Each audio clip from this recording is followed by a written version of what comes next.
Sa Jude chapter 2 verse 10, ug wala gayud nakasala si Job batok sa Ginoo. Iyang gipugnan ba? Nasa dedication sa Dios nga Lord, bahala kung sa mahitabo sa kong kinabuhi, basta nahibalo ko magkining tanan, di mo nin kabubuton.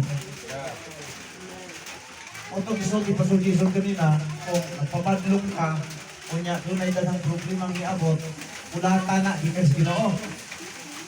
Pero kung nagtinarong ka, na niabot ang mga pagsulay sa mong kinabuhi, pagsulay na ka, nang tinarong mo ka, mura kag si Job. Human ana, tanawa ang kinabuhi ni Job. Human sa pagsulay ni Job. Human sa pagsulay ni Satanas sa kinabuhi ni Job. Kung sa nahitabo, in the last chapter in the book of Job, yun sa si Job. Balik. Ang iyang anak na pitungod, mga matay, giilisan ang mga babae mo'y pinakagwapa. Nag-anak pa si Job. Ito yung asawa, napatay mga asawa sa lakit. Kunya, naase, giilisan o pinaka mga gwapa ang ilang mga iyang anak. Sa S lang ang nagpuyo. Mga Miss Universe ang ilang anak. Iyang anak. Nga nagduple ang pito ka libong baka, hingabot na o 14. Iduple ba? Wala nga, kung naay problema galing mo abot sa Kristohanon, basta tarong lang ang relasyon sa Ginoo, ayaw, katubang anak, una-hunaa ang balos anak.